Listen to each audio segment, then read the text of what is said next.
Imagine um mundo em que robôs vivem ao lado de pessoas.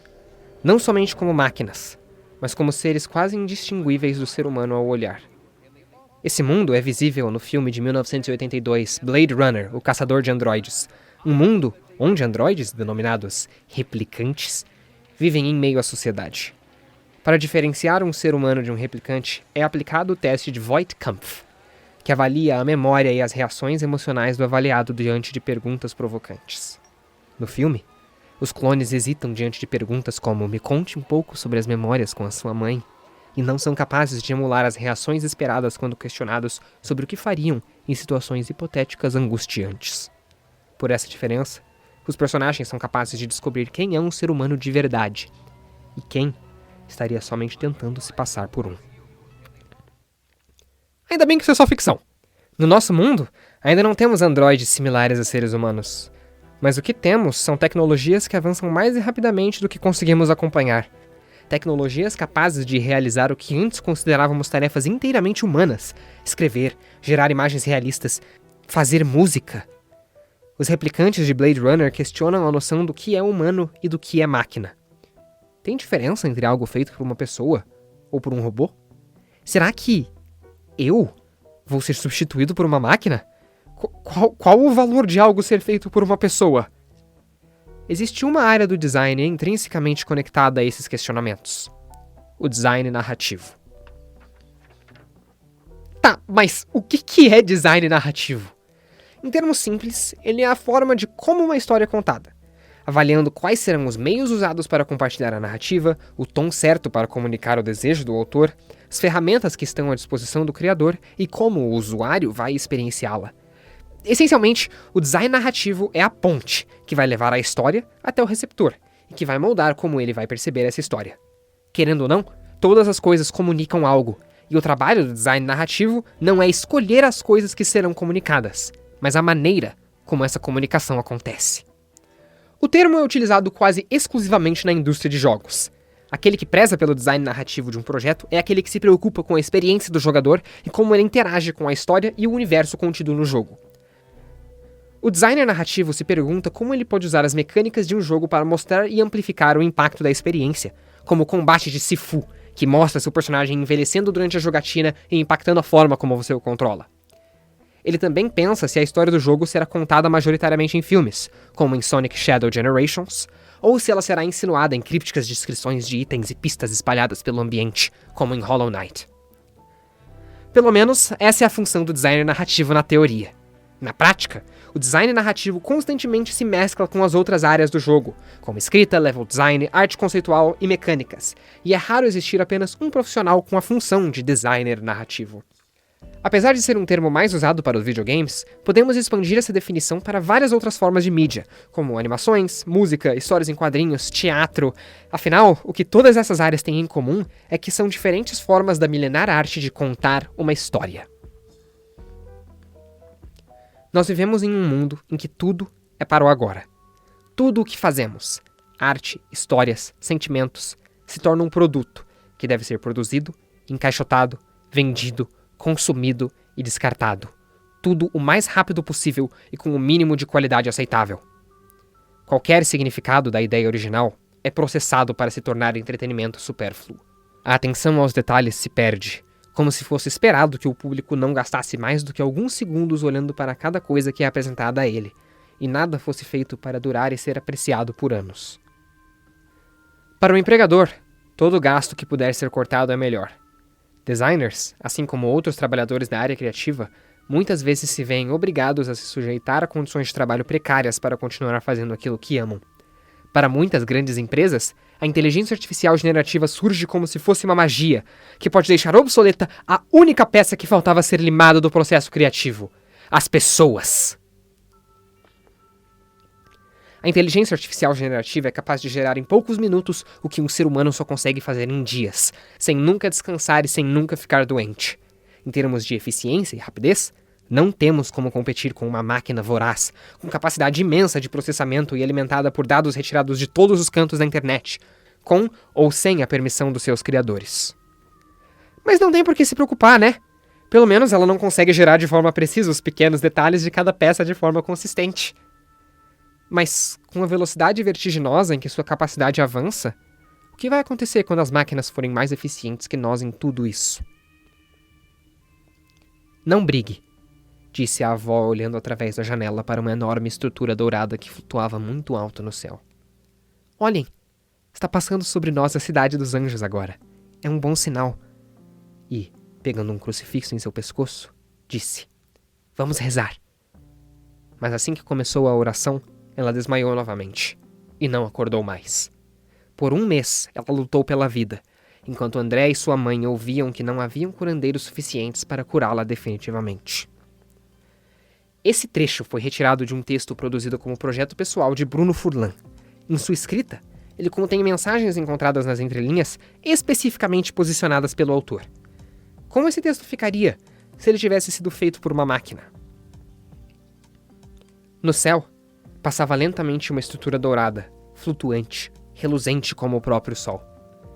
Olhem, é a cidade dos anjos. Está passando sobre nós agora. É um bom sinal. Ela segurou o crucifixo no pescoço e disse: Vamos rezar. Mas antes que completasse a oração, perdeu os sentidos novamente. E dessa vez, não voltou mais. Ela permaneceu 1 mês no hospital, lutando pela vida. Mas sem curandeiros suficientes, não havia como salvá-la. Em desespero, André procurou a igreja, onde clérigos, padres e freiras aprendiam a desenvolver a mana sagrada e os feitiços de cura. Mas disseram que o treinamento precisava começar na infância. Já era tarde demais para ele. Já esse trecho é a versão produzida pelo ChatGPT com base no trecho original, feita como um experimento de sua capacidade. À primeira vista, o texto alterado parece totalmente correto, mas o ChatGPT não tem capacidade de interpretar e reproduzir nuances da história. Mesmo pedindo que fosse corrigida somente a ortografia do texto, ele realizou pequenas alterações que mudaram o sentido de maneira prejudicial. Da mesma forma, quando solicitado a sugerir uma continuação para o capítulo, o ChatGPT gerou uma história com moral, enredo e tom totalmente diferente da esperada pelo autor. Quando entregamos nossa produção nas mãos metafóricas de uma IA generativa, a primeira coisa que perdemos é o controle. Se é solicitado algo como uma imagem ou um texto, que vai ser usado sem o cuidado de verificar o que cada detalhe comunica, não tem como garantir que tudo que está lá é a melhor opção possível. Ou mesmo, com o que sabemos dos erros que IAs como o ChatGPT cometem, se as informações são minimamente corretas. Essa geração desmedida de material questionável tem tomado a internet. Desde conteúdo para redes sociais, livros escritos por IA com o único propósito de lucrar com vendas, até anúncios maliciosos, ganhar dinheiro com pouco esforço nunca foi mais fácil. Mais do que nunca, a internet parece uma fonte volátil de informação, em que o ruído causado pela produção excessiva de baixa qualidade enterra tudo o que é bom e útil. Por que alguém se importaria em ler algo que ninguém se deu o trabalho de escrever? Já é até possível simular artes de ilustradores, estilos de escritores, vozes de jornalistas, coisas que eles nunca pintaram, escreveram ou disseram. Esses trabalhos ainda são humanos! Para muitos profissionais criativos, o mais significativo em uma produção é poder estar envolvido em cada detalhe. É verdade que é possível fazer algo bem mais rápido usando IA, mas será que deveríamos?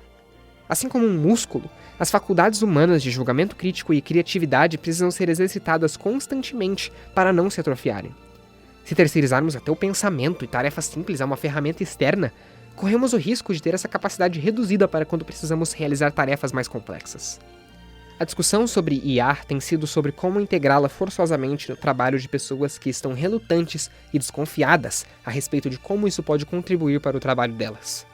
Muitas estão sendo forçadas, com o argumento de que quem não usar vai ficar para trás.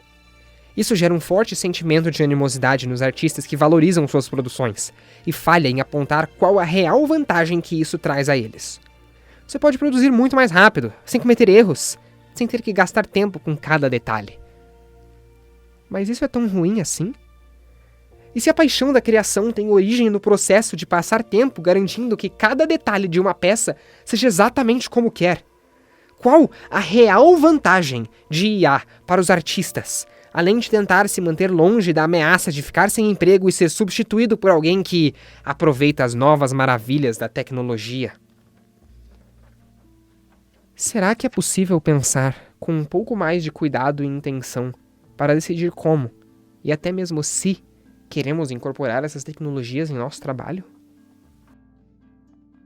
Em 1997, o campeão mundial de xadrez Garry Kasparov participou de um match contra o supercomputador Deep Blue. E ele perdeu. Nessa jogada histórica, pela primeira vez, um computador havia derrotado não só um jogador humano, mas o melhor jogador do mundo na época, fato que seria considerado impossível até alguns anos antes. Kasparov sentiu os mesmos medos que sentimos hoje sobre o seu valor como ser humano. A derrota dele foi tão significativa que, na época, foi especulado que o jogo do xadrez teria acabado. Afinal, ninguém iria querer jogar depois do computador nos superar. 20 anos depois, Kasparov ministrou uma palestra defendendo que existiam poucas áreas em que uma pessoa consiga derrotar um computador em uma tarefa, mas que isso não é motivo para tratar tudo como uma competição de homem versus máquina. Kasparov defende que devemos nos unir com o avanço da tecnologia para tornar o mundo melhor. Uma máquina é capaz de analisar dados, fazer cálculos e gerar resultados a uma velocidade que um ser humano jamais conseguirá fazer. Mas não é esse o ponto. IAs são proficientes em lidar com dados quantitativos, mas não qualitativos. Apesar de suas respostas serem baseadas em informações que humanos as dão, uma inteligência artificial não é capaz de ouvir, de distinguir nuances ou aspectos culturais. Por si só, ela não é capaz de gerar algo novo. Ela não possui propósito, paixão, entendimento real. Será que é possível combinar as habilidades humanas com as habilidades de um computador para gerar resultados que tenham tanto rapidez quanto significado? No fim, a questão pode não ser mesmo usar ou não usar uma inteligência artificial na produção criativa, mas sim como isso será usado para moldar as nossas relações com o trabalho e a criatividade. É mesmo difícil gostar de algo usado por empresas para espremer até a última gota de profissões que já são bastante desvalorizadas. Então, a real disputa talvez não seja com as inteligências artificiais, mas sim com essas grandes empresas que usam as novas tecnologias para prejudicar as pessoas, em vez de tornar o mundo um lugar melhor. Nós precisamos usar as ferramentas e jamais nos deixar ser usados por elas. Pessoas não pararam de jogar xadrez por causa do Deep Blue. No fim das contas, as pessoas não vão parar de contar e criar histórias. Pessoas contam e compartilham histórias em uma busca por conexão e entendimento do mundo. Quando nos relacionamos com as histórias contadas pelos outros, elas se misturam às nossas próprias noções de mundo, capacidades e experiências, seja de forma consciente ou não. Buscamos nas narrativas que nos cercam personagens e enredos que nos tocam, que nos entendem, que nos transformam. Para que haja conexão, é importante que o que seja feito seja fruto de alguém que realmente se importa. Assim como a máquina de escrever e o computador, novas ferramentas vão sempre emergir para forjar novos laços entre pessoas. Mas essa é a palavra-chave: ferramenta. Talvez seja possível repensar ferramentas de inteligência artificial de forma sábia e que sirva às pessoas. É possível que o papel do designer narrativo no futuro seja ainda mais importante para manter as relações entre humanos e as histórias. Sem dúvida, os modos de ser criativo e de pensar design serão diferentes no futuro, mas em um mundo cada vez mais preenchido por artificialidades, também será cada vez mais necessário. As narrativas não devem somente servir para vender e para entreter as pessoas. Pense bem, o quão diferente teria sido esse vídeo se ele tivesse sido escrito, gravado e editado por uma inteligência artificial? O importante é que não se percam os elementos que fazem uma história realmente valer a pena.